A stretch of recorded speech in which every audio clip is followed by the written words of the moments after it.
el préstamo con interés, fuente de sus mayores ingresos. Por estos años son muchos los judíos arrendadores de impuestos reales y concejiles. Esta será una de las razones principales por la que se desaten las iras contra ellos. Y es que no nos vamos a engañar, por mucho que fueran los asesinos de Cristo y tuvieran extrañas prácticas rituales, no hay nada como la posibilidad de redimir una pesada carga económica para arremeter contra el arrendador con toda la furia.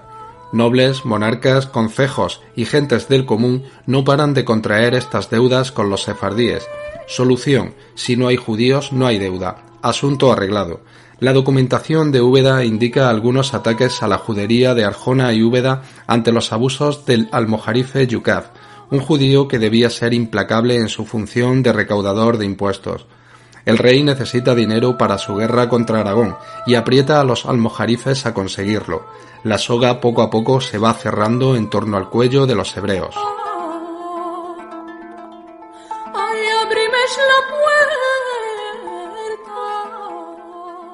Sigamos avanzando. En 1351, en las Cortes de Valladolid, se obliga a los judíos a vivir en lugares apartados tras las revueltas acaecidas 2 años antes.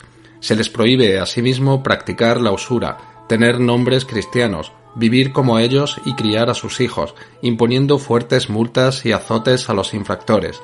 Se facilita a los cristianos hasta 6 años de plazo para cancelar sus deudas con los judíos. Estos aún pueden en esta época comprar heredades de escasa cuantía, alquilar casas pero sin pujar al alza y disponer de alcalde para sus pleitos. No en vano son apoyados por el rey Pedro I, que se aliará con la comunidad sefardí para contrarrestar el empuje del bastardo Enrique al frente de la nobleza. Cuando la guerra civil es ganada por el Trastámara, la situación de los judíos sufre un vuelco a peor. Ya en plena guerra se producen asaltos a juderías y muchos de ellos deben emigrar a Portugal. La necesidad de aislar a la comunidad hebrea en plena pujanza económica y demográfica para evitar el proselitismo, unido a las protestas de las órdenes mendicantes por la ocupación de los judíos de cargos jurisdiccionales y financieros, y los abusos cometidos contra el común por el excesivo interés de los préstamos, preparan el terreno para la radicalización. Y en fin, entre medidas y medidas cada vez más represoras, se llegará al fatídico año de 1391. Una gran noche de cristales rotos se extenderá como una mancha de aceite por la península con las trágicas consecuencias antes citadas. Desde entonces la vida en Sefarad ya no volverá a ser igual. Durante el siglo XV continúan las leyes que separan a judíos de cristianos, pero ahora se les trata peor que a los propios mudéjares, quienes ya no suponen una amenaza directa en la mayor parte de los reinos cristianos. En Úbeda andan a la greña por los años 1462-63 Cuevas y Molinas. La victoria de estos últimos, antisemitas declarados, y la deposición del rey Enrique IV, firme defensor de los judíos, provocan ciertos altercados en la ciudad. El dominio del bando Molina coincide con una serie de años de escasez de alimentos, entre ellos el pan. El cabildo tiene problemas para recaudar las tercias, que era el impuesto aplicado a este bien de primera necesidad. Luego le tocará el turno a la carne, con lo que el pueblo empezará a pasar hambre. No ayuda demasiado a paliar el problema las campañas del condestable Iranzo, protector de los judíos, contra Granada. Se produce una grave crisis de abastecimiento. Sigamos la crónica de la profesora Parejo Delgado. En 1464, los Molinas se hacen con el control del Alcázar y el precio del trigo y de la cebada alcanza precios de 330 y 150 maravedíes por fanega, hecho que provoca los asaltos a algunas juderías como las de Úbeda, donde gana el bando antisemita de los Molina y Jaén, donde se intenta asesinar al condestable Iranzo, protector de los judíos. El antisemitismo continúa en la década de los 70, provocando desórdenes en Córdoba, Úbeda y Baeza. La crisis alimenticia agravada por las luchas contra Granada y las racias granadinas contra Santiago e Higuera de Martos endurecen la situación del común. El pogrom de 1473 es especialmente virulento en las zonas que contaban con defensores del bando enriqueño, benefactor de los judíos a los que permite el comercio sin límites y los préstamos no usureros. En Jaén es asesinado el condestable Miguel Lucas de Iranzo y en Úbeda son saqueadas las casas de los conversos. Unos años más tarde, en un documento de 1481 conservado en el Archivo Histórico Municipal de Úbeda, se dice literalmente sobre la convivencia con judíos y moros, de las que los vecinos tienen mucho agravio. Deducimos que el clima entre las tres comunidades debía ser bastante tenso en la ciudad por aquel tiempo. Por ello, y siguiendo la normativa de las Cortes de Toledo de 1480, y estamos ya en el reinado de Isabel y Fernando, se toman varias medidas.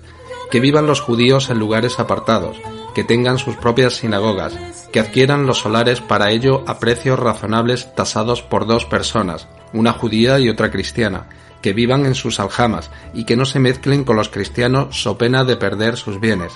Finalmente se les da un plazo de 2 años una vez obtenidos los solares para edificar las sinagogas, y si no las hacen en dichos lugares pierden el terreno. Sus días en la península ya están contados. Entre 1483 y 1485, los judíos de Andalucía son ya expulsados. Su población queda tan menguada que apenas hay testimonios. Siguiendo el texto de la historiadora citada, por estas fechas sabemos que en Úbeda hay un tal Natán Narboy en 1489. Se trata de un mercader que acude para rescatar a su hijo cautivo y solicita al concejo licencia de 2 meses para poder llevárselo. También se conoce el nombre de Sunsi Abraham, que registra en escritura 2 esclavos moros por valor de 2.500 maravedíes, y de un rabino llamado Abraham, físico del adelantado, que solicita que las ciudades desde Úbeda a Medina no cobren derechos por su cuerpo, pues murió en aquella ciudad. El 31 de marzo de 1492 es comunicado al concejo de Úbeda el decreto de expulsión, pero la mayoría ya han emigrado a África, Portugal y Levante. Un destino incierto y casi siempre desgraciado les aguarda en sus nuevos hogares. Podemos concluir que la población judía de Úbeda, aunque nunca fue muy numerosa, gozó de cierta influencia en la ciudad, ya que, aparte de la protección real, su ubicación en el barrio del Alcázar y el amparo que el bando de los Cuevas les dispensó, pudo evitarles las iras del pueblo llano y las racias granadinas. A partir de los pogroms de los años 1391, 1464 y 1473, su número desciende considerablemente, bien por la emigración o por la conversión. En 1496, la mayoría de los judíos ubetenses ya son conversos, salvo contadísimas excepciones. En general nunca contaron con las simpatías del común, que vieron en ellos no solo un elemento disonante en cuanto al credo católico, sino un grupo social con un estatus económico en la mayoría de los casos bastante superior al de sus vecinos cristianos, habitando en la zona preferente de la ciudad y protegidos por los poderes locales y reales.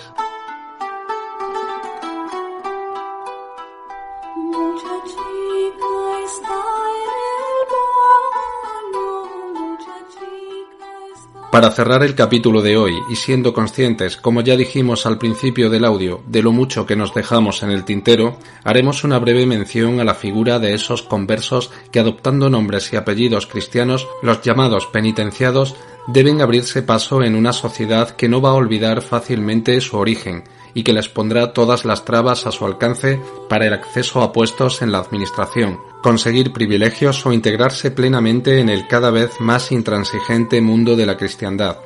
En Úbeda, como en el resto de los lugares donde se desarrollan pujantes juderías, abundará esta clase social. Según el historiador Almagro Alises, muchos de los linajes más relevantes de la nobleza obetense pudieron ser de origen judío. Siguiendo al citado historiador en su obra Úbeda en Sefarad, mencionaremos algunos datos de interés muy brevemente. A finales del siglo XIII debió existir una importante academia judía en Úbeda, que tal vez se encontrase en alguna de las casas que el citado almojarife Samuel tenía. Parece ser que este importante personaje pudo disponer de una casa de préstamo en alguna de las viviendas de la calle Gradeta de Santo Tomás. Se sabe también de la existencia de un manuscrito elaborado en Úbeda llamado Abodaz Zarat por esta misma época. Su contenido está relacionado con el Talmud babilónico y otros aspectos muy variados de la vida cotidiana, como la fábrica de útiles de labranza, la elaboración de alimentos, consejos para curar ciertas dolencias o la prohibición de prácticas religiosas concretas, también la realización de cierto tipo de trabajos en los días preceptivos. En el Museo Arqueológico local se exhibe, a juicio de Almagro Alises, el arco más antiguo, artístico e interesante de una de las sinagogas de la Plaza de los Carvajales. En fin, sin tiempo para más, volvemos a emplazar al oyente a consultar las obras citadas, amén de otros artículos de interés sobre la judería ovetense. Como suele ocurrir con los tiempos medievales, las sombras resultan más alargadas que la claridad.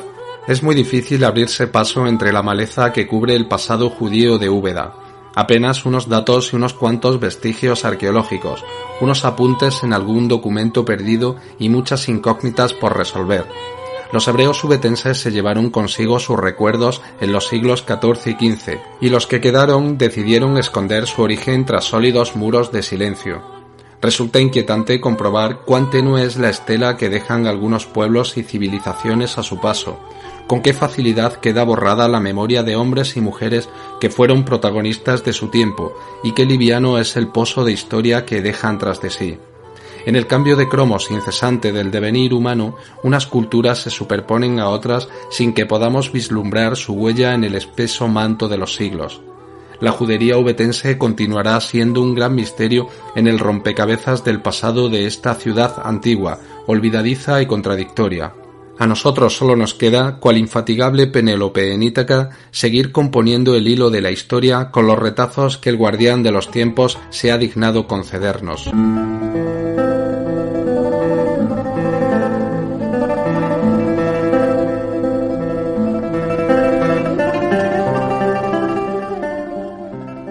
El llamado presentismo nos lleva al error de juzgar los hechos del pasado con los ojos de nuestro momento actual.